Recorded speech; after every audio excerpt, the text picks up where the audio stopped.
ഒരാളുടെ മുഖത്ത് നോക്കി പച്ചയ്ക്ക് തോന്നിയാസം വിളിച്ചു പറയുമ്പോൾ കണ്ടില്ലെന്ന് നടിക്കാൻ മലയാളി പ്രേക്ഷകർ പോങ്ങന്മാരല്ല. ഒരു വെള്ളസാരി ഉടുത്ത് നടന്നാൽ തുപ്പുന്ന വിഷം വെള്ളം തൊടാതെ വിഴുങ്ങാൻ മാത്രം ഫൂളിഷ് അല്ല മലയാളി സ്ത്രീ സമൂഹം. അതാണ് വേദലക്ഷ്മി എന്ന കണ്ടസ്റ്റന്റ് ആദ്യം തന്നെ മനസ്സിലാക്കേണ്ടത്. ആദിലയും നൂറയും വീട്ടിൽ കയറ്റാൻ കൊള്ളാത്തവരാണെന്ന് ഇവര് ഇന്ന് പറഞ്ഞതുണ്ടല്ലോ, അതിപ്പോഴും ഈ സമൂഹത്തിലുള്ള ഒരു ശതമാനത്തിന്റെ പ്രതിഫലനമാണ്. ബിഗ് ബോസ് എന്ന ഷോ തന്നെ സമൂഹത്തിന്റെ പ്രതിഫലനമാണ്. എത്രയൊക്കെ പ്രോഗ്രസീവ് ആയിട്ടുള്ള ആശയങ്ങൾ ഇൻജക്ട് ചെയ്താലും മാറില്ല എന്ന് ശബ്ദം പിടിച്ചിരിക്കുന്ന ഒരു വിഭാഗത്തിന്റെ വോയിസ്, അതാണ് വേദലക്ഷ്മി. നമ്മൾ ഈ വണ്ടി കിട്ടാതെ ഇരിക്കുന്ന ഒരു വിഭാഗം എന്ന് പറയത്തില്ലേ, അതാണ് വേദലക്ഷ്മി. പുച്ഛവും സഹതാപവും മാത്രമേ ഉള്ളൂ ഇവരെപ്പോ ഉള്ളവരുടെ മൈൻഡ് സെറ്റിനെ ഓർത്ത്. സത്യമായിട്ടും UK പോയതുകൊണ്ടോ അല്ലെങ്കിൽ മോഡേൺ വസ്ത്രങ്ങൾ ധരിച്ചതുകൊണ്ടോ മുറി ഇംഗ്ലീഷിൽ 2 വായ്ത്താളം അടിച്ചതുകൊണ്ടോ ഒന്നും ആരും പ്രോഗ്രസീവ് ആവില്ല എന്നതിന്റെ ഏറ്റവും വലിയ ഉദാഹരണമാണ് വേദലക്ഷ്മി. ആ പ്രോഗ്രസീവ്നെസ് റിഫ്ലക്ട് ആവുന്നത് നമ്മൾ എങ്ങനെ നമ്മുടെ സഹജീവികളെ കാണുന്നു എന്നതിനനുസരിച്ചിരിക്കും.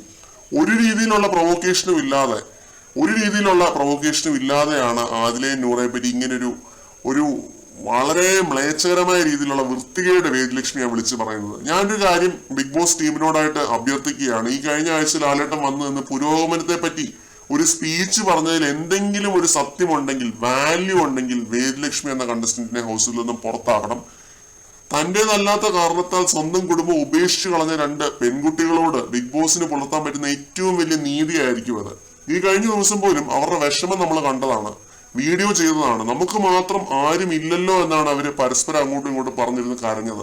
എന്തുമാത്രം സങ്കടം ഉള്ളിക്കൊണ്ടായിരിക്കും 2 പേരും ഒരുമിച്ച് ജീവിക്കുന്നത്. അവർക്ക് മാത്രം അറിയാം അവരുടെ വിഷമം എന്തായിരിക്കും എന്നുള്ളത്. അവരായിട്ട് സ്വന്തം കുടുംബത്തിന് അംഗീകരിക്കാൻ പറ്റാത്തത് എന്തുകൊണ്ടാണ്? ഞാൻ നേരത്തെ പറഞ്ഞ ലക്ഷ്മിയൊക്കെ അടങ്ങുന്ന ആ ഒരു ശതമാനത്തില് അവരുടെ കുടുംബവും ഉള്ളത് കൊണ്ടല്ലേ. ഒരു തരത്തിൽ നോക്കിയാൽ അത് തന്നെയല്ലേ അതിന് കാരണം. വളരെ ഓർത്തഡോക്സ് ആയിട്ട് ചിന്തിക്കുന്ന, ടിപ്പിക്കലായിട്ട് ചിന്തിക്കുന്ന ഒരു വിഭാഗത്തിന്റെ ഒരു തോട്ട് പ്രോസസ്. ഇതിപ്പോ ആദ്യത്തെ തവണയൊന്നും അല്ല ലക്ഷ്മി ഇങ്ങനെ ഒരു സ്റ്റേറ്റ്മെന്റ് അടിക്കുന്നത്. വന്ന് കയറിയ ദിവസം തന്നെ ആദില നൂറയുടെ അടുത്ത് ഇവര് സംസാരിച്ചു തുടങ്ങിയത് ഇതാണ്. മുഖത്ത് നോക്കിയാണ് ലക്ഷ്മി അന്ന് വിഷം ചീറ്റിയത്. പിന്നെ അന്ന് ലക്ഷ്മി പറഞ്ഞ കാര്യങ്ങളിൽ കുഞ്ഞു കുട്ടികളുടെ മനസ്സിൽ ഈ സെക്ഷുവാലിറ്റിയെ പറ്റിയൊക്കെയുള്ള ടോപ്പിക്സ് എഡ്യൂക്കേറ്റ് ചെയ്യുന്നതിനെ പറ്റിയൊക്കെ അങ്ങനത്തെ കാര്യങ്ങളൊക്കെ പറഞ്ഞ് അവരതിനെ വളരെ ലഘൂകരിക്കുകയായിരുന്നു. ഇന്നിങ്ങനെ വിഷം ചീറ്റിയപ്പോഴും ആദില കൺമുമ്പിലുണ്ടായിരുന്നു.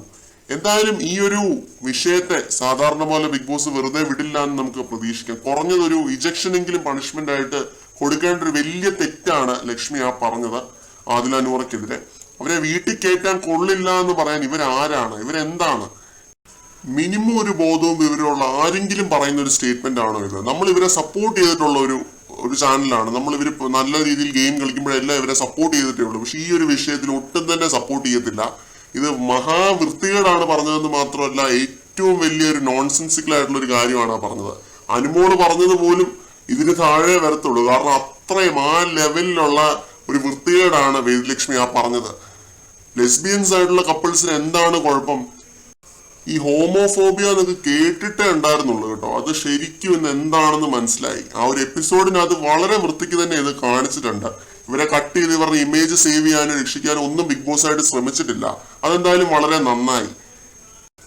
ഇവിടെ സമൂഹത്തിൽ ഇറങ്ങി ജീവിക്കാൻ പറ്റാത്തവളുമാരാണ് ഇവളുമാരൊക്കെ. ഒറ്റയ്ക്ക് ജീവിക്കാൻ പറ്റാത്തവളുമാരാണ്. അവളുമാരുടെ സപ്പോർട്ടും താങ്ങി വാങ്ങിച്ച് ജീവിക്കേണ്ട ഗതികേടൊന്നും എനിക്കില്ല എന്നാണ് ലക്ഷ്മി പറഞ്ഞത്. ഇതൊരു വളരെ സ്ട്രോങ് സ്റ്റേറ്റ്മെന്റ് ആണ്, അല്ലാതെ വെറുതെ ഒരു ചെറിയൊരു ഹോമോഫോബിക് സ്റ്റേറ്റ്മെന്റ് അല്ല. ഇത് വളരെ വലിയൊരു വിഷയമാണ്, വലിയൊരു സ്റ്റേറ്റ്മെന്റ് ആണ് ഇത്. ഇതിനെതിരെ തീർച്ചയായിട്ടും എല്ലാവരും തന്നെ പ്രതികരിക്കണം എന്നാണ് പറയാനുള്ളത്. യൂട്യൂബിൽ വീഡിയോ ചെയ്യുന്ന എല്ലാവരും തന്നെ പ്രതികരിക്കണം എന്നാണ് പറയാനുള്ളത്. ബിഗ് ഷൗട്ട് ഔട്ട് ടു സമ്മറണ്ണനാണ് ഇത് ആദ്യം ചൂണ്ടിക്കാണിച്ച് വീഡിയോ ചെയ്യുന്നത്. ഇത് ലൈവിൽ ഇങ്ങനെ കേട്ടിരുന്നു, പക്ഷെ അത്രയ്ക്ക് അങ്ങോട്ട് കത്തിയില്ല. സമ്മറണ്ണന്റെ വീഡിയോ കണ്ടതിന് ശേഷമാണ് ഇത് ശരിക്കും കത്തിയത്. പിന്നെ എപ്പിസോഡ് വീണ്ടും എടുത്ത് കണ്ടു നോക്കിയപ്പോഴാണ് ഇത്രത്തോളം ഉണ്ടെന്ന് മനസ്സിലായത്. ഇത് ശരിക്കും ലക്ഷ്മിയെ പുറത്താക്കാനുള്ള ഒരു വകുപ്പ് തന്നെ ഉണ്ടെന്നാണ് തോന്നുന്നത് ഇതിനകത്ത്. ഒന്നുമില്ലെങ്കിലും ബ്രോഡ്കാസ്റ്റ് ചെയ്യുന്ന ഒരു ഷോ അല്ലേ ഇത്. ഒരു